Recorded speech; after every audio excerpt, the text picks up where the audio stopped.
स्वर सुधा मंच पर प्रस्तुत है मालती जोशी की कहानी अनब्याही पीर।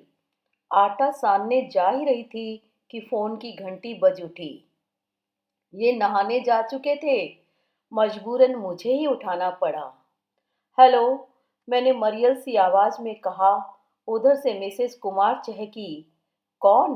भाभी जी बोल रही हैं? वाह साहब, आपने तो हमें बिल्कुल भुला ही दिया है।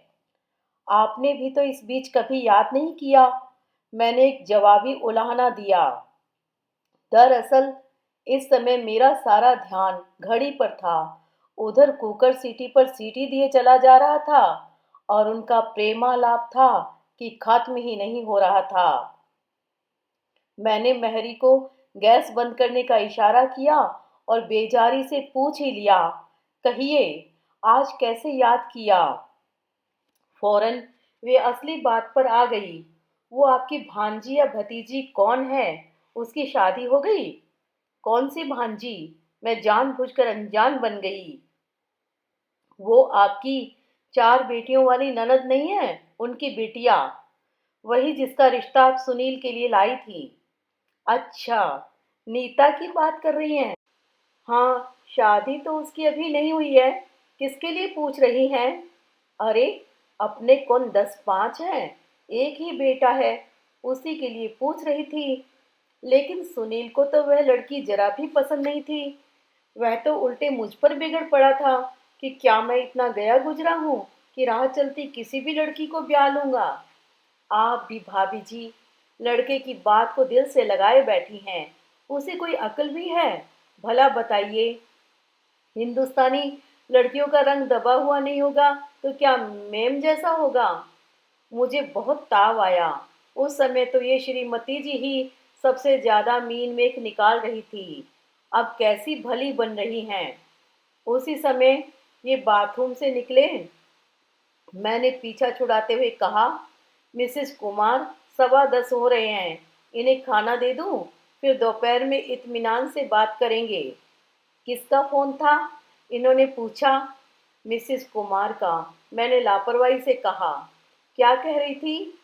यूं ही इधर उधर की हाँक रही थी।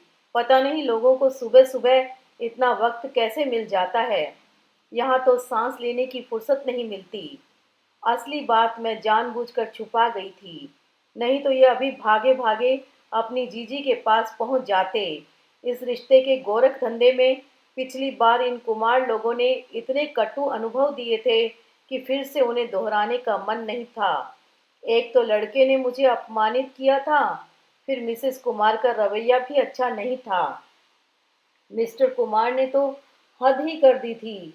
इस प्रस्ताव पर दोबारा विचार करने के लिए जब हमने अनुरोध किया था तो वे छूटते ही बोले थे, अरे क्या विचार करें भाई, आपके जीजाजी तो खुलकर कुछ कहते ही नहीं। आखिर कुछ पता भी तो चले कि उनकी मंशा क्या है, कितने की है। सुनकर मेरा तो खून खौल गया था। जीजाजी बेचारे क्या बताएंगे? आप ही अपनी बोली बता दो। आपका तो इकलौता बेटा है, उनकी तो 4-4 हैं। आप पहले मुंह से कुछ फूटो तो सही, फिर वे बेचारे मोल भाव करेंगे। और मान लो 10-20 हजार की घटबड़ हो भी गई तो क्या लड़की का रंग बदल जाएगा? मैंने दोपहर को जानबूझकर फोन नहीं किया, पर वह महिला जीवट वाली थी। रात को उन्होंने फिर फोन किया। दुर्भाग्य से इन्होंने ही उठाया। फोन रखते हुए इनका चेहरा तमतमा गया था।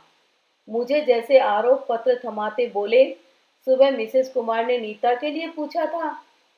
कुछ कह तो रही थी, पर मैं उस समय इतनी हड़बड़ी में थी कि ठीक से कुछ समझ में नहीं आया। सोचा था दोपहर को बात कर लूंगी, पर याद ही नहीं रहा। याद क्यों रहेगा? इन्होंने कसैले स्वर में कहा, बेटी की माँ होती तो उसकी अर्जेंसी समझती। तुम तो बेटों वाली हो, तुम्हारी तो ऊंची नाक है। रात भर ये बेवजह मुंह फुलाए रहे। फिर सुबह वही हुआ जो मैं नहीं चाहती थी। चाय पीकर ये तुरंत दीदी के यहाँ पहुंचे। वहाँ पता नहीं क्या खिचड़ी पकी। शाम दफ्तर से जल्दी लौटकर फिर गाड़ी लेकर निकल गए। रात 9 बजे घर लौटे तो दीदी जीजाजी भी साथ थे। दोनों बड़े खुश नजर आए थे।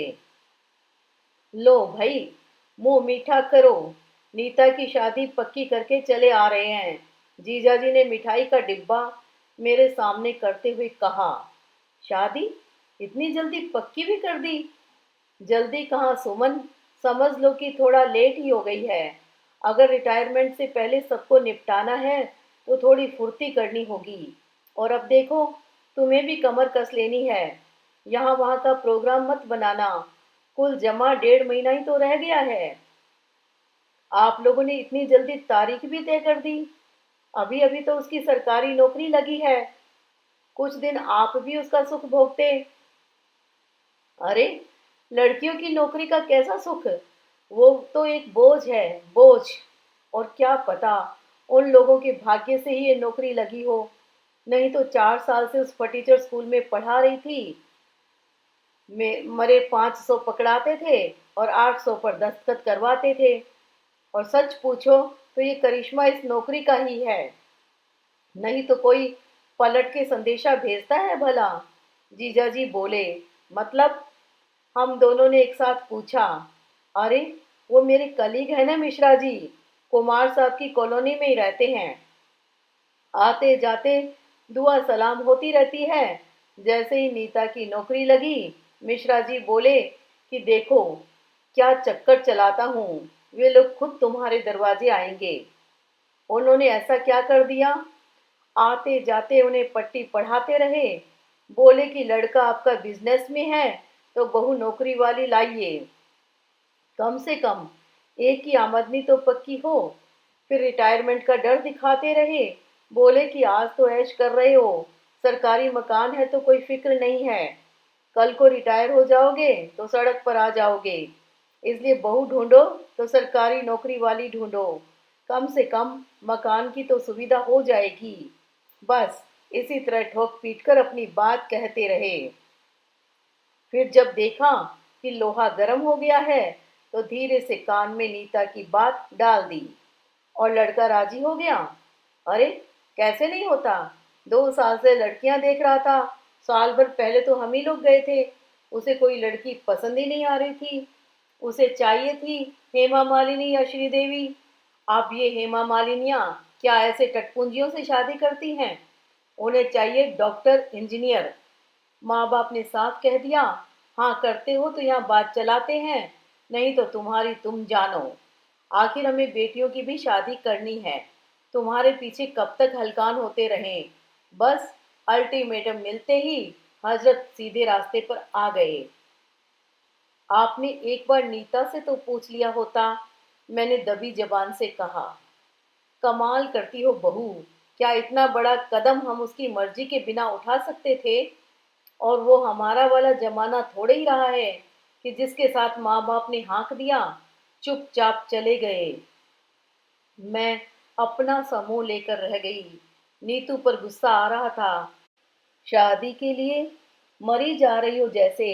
अरे, एक बार मना करके तो देखती, बच्चों को पता तो चलता कि किसी के द्वारा नकारे जाने की पीड़ा कैसी होती है।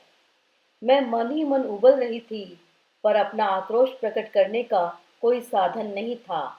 सब लोग शादी की तैयारी में आकंठ डूब गए थे। नीतू के मामा भी। मेरी नाखुशी से किसी को कोई सरोकार नहीं था। उस उत्साह को देख देख कर मुझे आश्चर्य हो रहा था। साल भर पहले इन्हीं लोगों ने नीता के रूप रंग की छिछालेदार करके टका सा जवाब दे दिया था। उसकी नौकरी की भनक लगते ही खुद उन्हीं लोगों ने प्रस्ताव भिजवाया है। ऐसे स्वार्थी और लालची लोगों के यहाँ बेटी ब्याहने से अच्छा है वह कुंवारी ही रह जाती। लगा कि जैसे सबने अपना आत्मसम्मान ताक पर रख दिया है।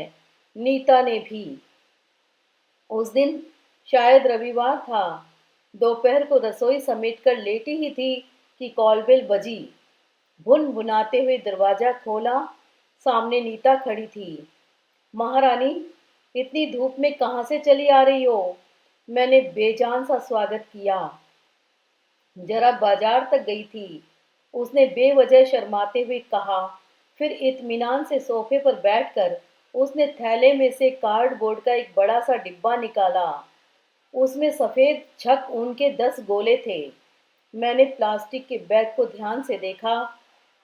उस पर शहर की सबसे बड़ी और महंगी दुकान का नाम था।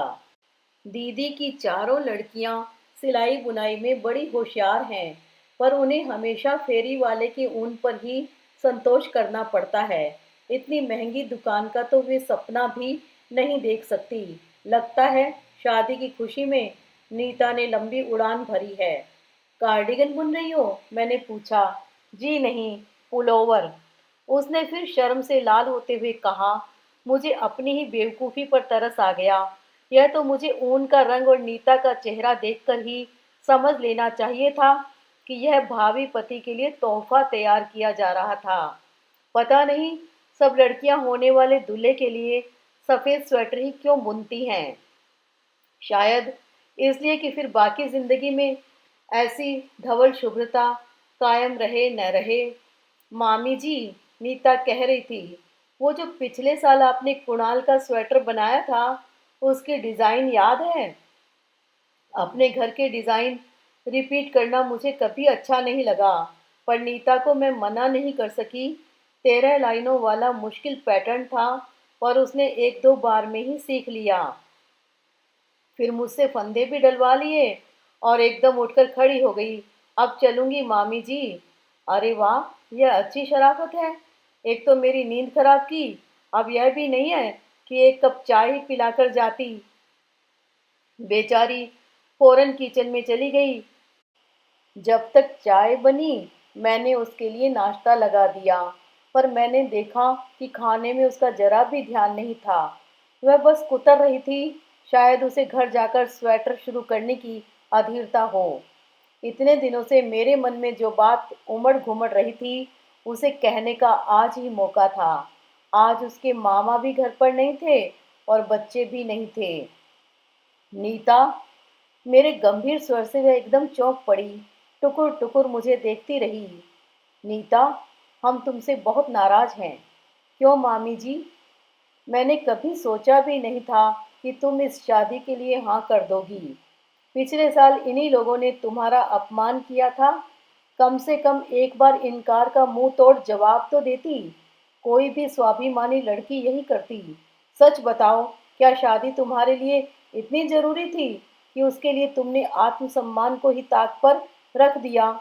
या सेल्फ रिस्पेक्ट का तुम्हारे लिए कोई महत्व ही नहीं है? बेचारी नीता सिर झुकाए चुपचाप मेरा भाषण सुनती रही। मैं दीदी जीजाजी को दोष नहीं देती। उनकी अपनी समस्याएं हैं, विवशताएं हैं, पर तुम तो तनकर खड़ी हो सकती थी। अब तो तुम अपने पैरों पर खड़ी हो, किसी की मोहताज भी नहीं हो। पर तुम तो इस शादी के नाम से ऐसे उमंग रही हो कि देखकर तरस आता है। मामी जी, बड़ी देर बाद उसके मुंह से आवाज निकली, आप ठीक कह रही हैं।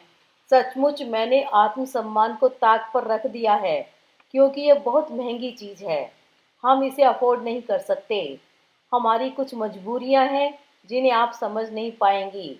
अगर मैं मना कर देती तो जानती हैं क्या होता? मेरी कुंडली और फोटो लेकर पापा कल से फिर चप्पल चटकाते घूमते, 10 लोगों की चिरोरी करते, 10 लोगों की झिड़कियां खाते, 10-20 लोगों के सामने मेरा प्रदर्शन होता, 10-20 नकार और झेलने पड़ते। मेरे शादी न करने से ही समस्या हल हो जाती तो मैं खुशी से कुंवारी रह लेती। पर मेरे मना करते ही घर में कोहराम मच जाता। पापा का बीपी बढ़ जाता। माँ रो रो कर घर भर देती। बहनों की शादी में 100 व्यवधान खड़े हो जाते। इसलिए मुझे मन पर पत्थर रखकर यह अपमान का घूंट पीना पड़ा है। शायद यही हम जैसों की नियति है। और आप जिसे मेरा उमगना समझ रही हैं, वह तो एक राहत का एहसास है। अपने माँ बाप का कम से कम एक बोझ तो मैंने कम कर दिया है। उन्हें कुछ दिनों के लिए तो तनाव से मुक्ति दे दी है। कहते कहते उसका गला भर आया। अपना सारा सामान समेटकर वह एक झटके के साथ उठ खड़ी हुई और चल दी। उसने एक बार भी पीछे मुड़कर नहीं देखा। न ही मैं उसे आवाज दे सकी। उसके जाने के बाद बड़ी देर तक मैं पत्थर बनी कमरे में बैठी रही। मन ही मन में अपने को बार बार कोस रही थी कि क्यों मैंने उसकी दुखती रग पर उंगली रखी, क्यों उसके सुख का स्वाद कसैला किया।